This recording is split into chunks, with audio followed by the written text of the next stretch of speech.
Well, good morning, everyone. Happy Thursday morning to you, and welcome back to Morning Musings. My name is Don K. Preston. I'm the president of Preterist Research Institute of Ardmore, Oklahoma. Just been really enjoying some great Kona coffee this morning, as usual, and been doing a lot of really good study in Isaiah 49. As I've shared with you, Isaiah 49 is just, I tell you, it's a gold mine. It is a gold mine because it seems to gather up so many of the motifs that have been discussed prior to it and that will be discussed immediately following it, as we'll see momentarily, and encapsulates them in such a way that then the New Testament writers quote from Isaiah 49, they allude directly to it, and they always invariably say that the time that Isaiah 49 was talking about, that time had arrived. I mean, it's just incredible.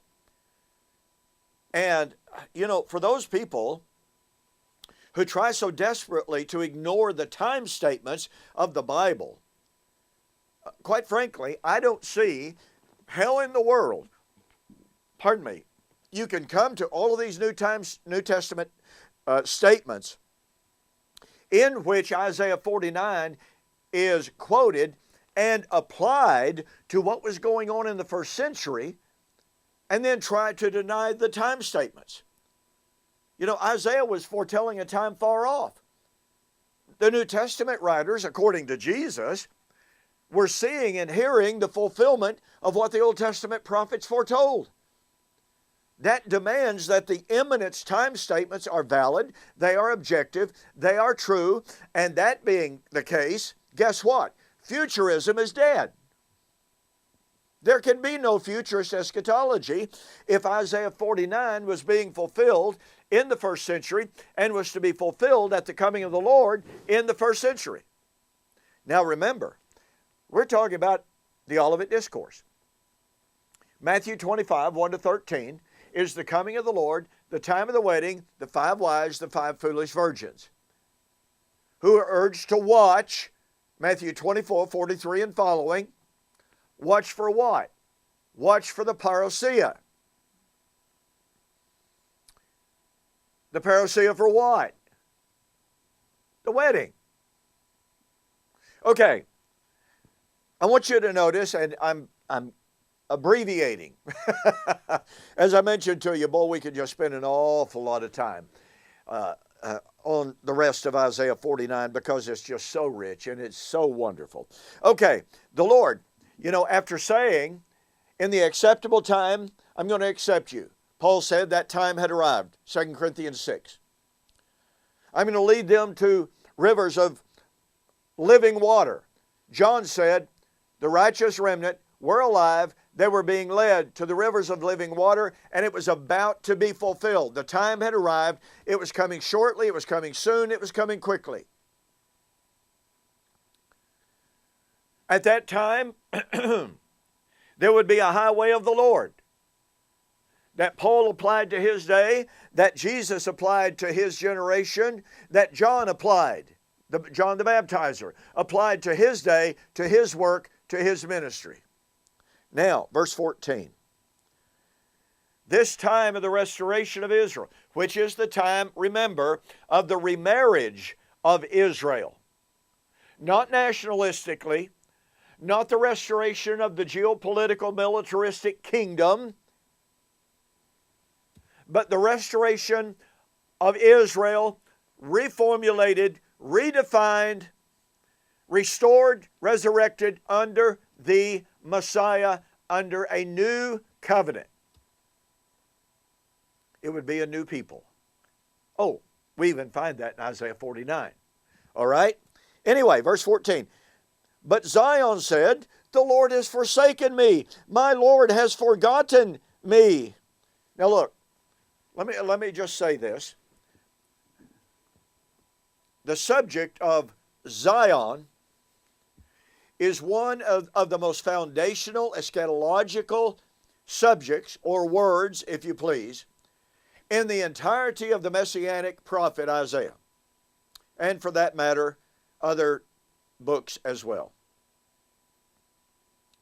In Isaiah, it starts in Isaiah 1 of how Zion had become adulterous, worse than Sodom and Gomorrah,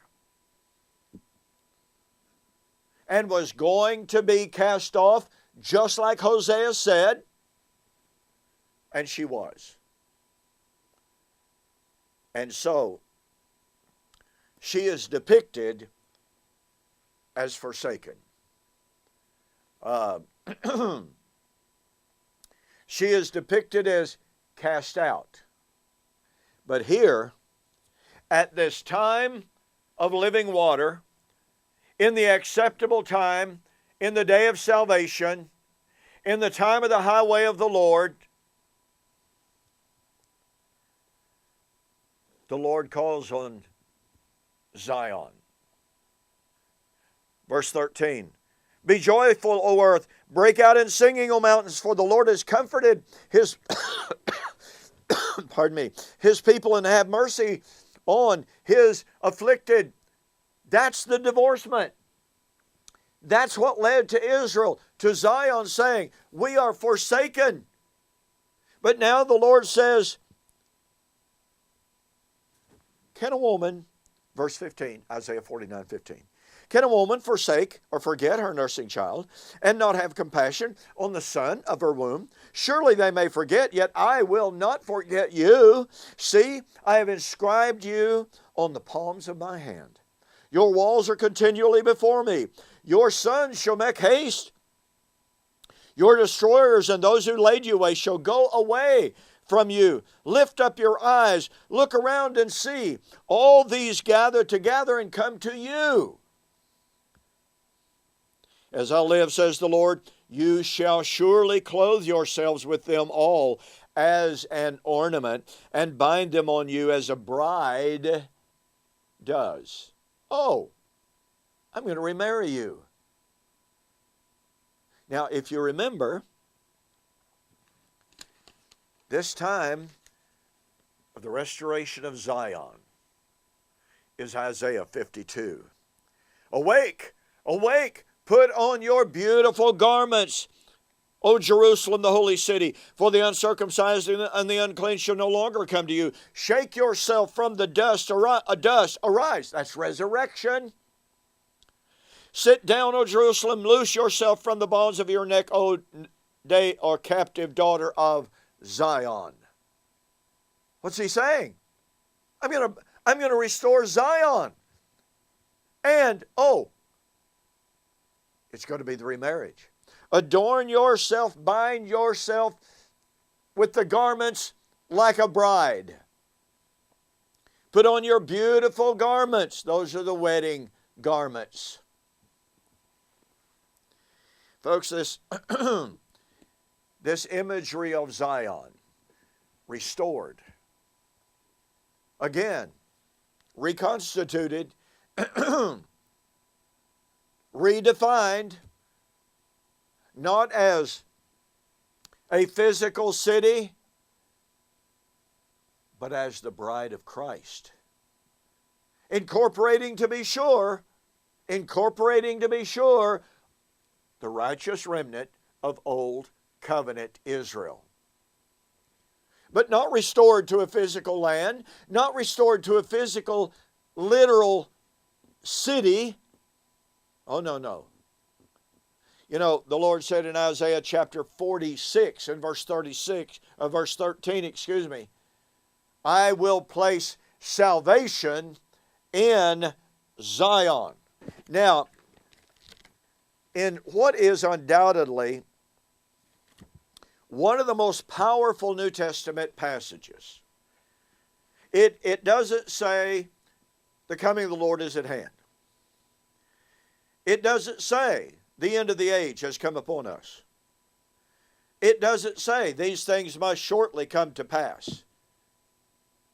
Doesn't have to.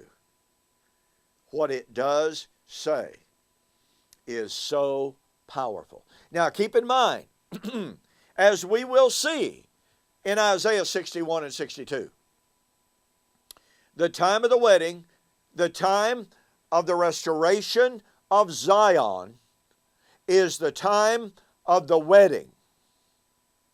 restoration of Zion, coming of the Lord, wedding. Isaiah 61, Isaiah 62. The time in which the Lord said, you will no longer be called forsaken. You shall be called. You shall be called Zion of the Lord. You see, now it's not a city that is Zion. It is a people being called Zion. Now, this passage that I mentioned is Hebrews chapter 12.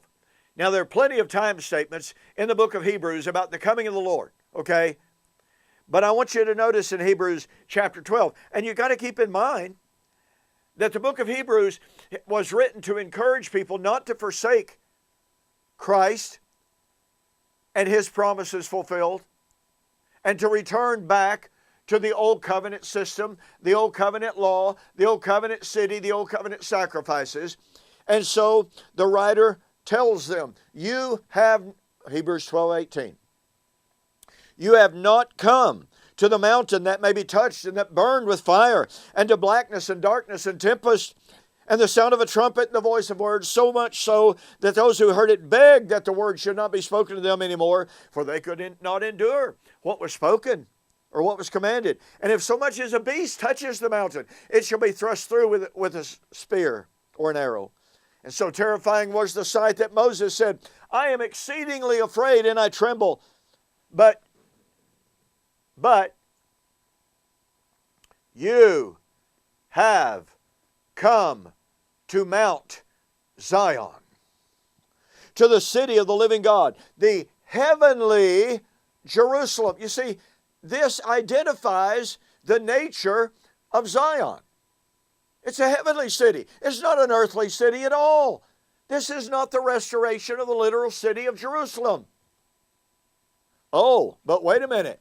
Do you catch the power of this? You have come. The old covenant prophecies was, the time is coming. In the last days, Zion will be restored. Zion will be exalted. Salvation will be in Zion. Oh, guess what? Resurrection will flow from and be in Zion. Isaiah 25, 1-8. Every eschatological motif and tenet imaginable, kingdom, salvation, forgiveness, resurrection, are all in Zion. And thus, for the writer of Hebrews to say, you have come to Mount Zion, is nothing less, nothing other than the statement that the time for the remarriage, the restoration, the resurrection had arrived. And the writer says in Hebrews 13 and 14, we do not have here, that's on earth, an abiding, remaining city. We seek one that is about to come. They've arrived at it, and it was about to come. And that means, ladies and gentlemen, that the wedding of Matthew 25, 1-13 was about to take place. The church has wrongly been waiting for 2,000 years when the New Testament affirms that the fulfillment of God's Old Covenant promises made to Old Covenant Israel was on the very cusp of fulfillment 2,000 years ago. The church has had a misplaced hope of a yet future wedding because the Bible is clear. It is emphatic. It is explicit. It is unambiguous. The time had arrived for the wedding and thus the parousia 2,000 years ago. Hey, thanks for joining me for this morning's Morning Musings. Don't forget, get yourself a copy of my book, We Shall Meet Him in the Air, The Wedding of the King of Kings. Go to my website, donkpreston.com, bibleprophecy.com. Go to the store and order the book. Make mention, send me a note. You saw the offer on YouTube or Facebook, and I'll refund your shipping. That will save you $5. Hey, we will have video number 10 in our examination, review, and refutation of Mr. Ellis's book, 87, The End of the World. Go to 2 Thessalonians chapter 1. Read the chapter carefully. That's where we're going on the flip side. I'll see you there.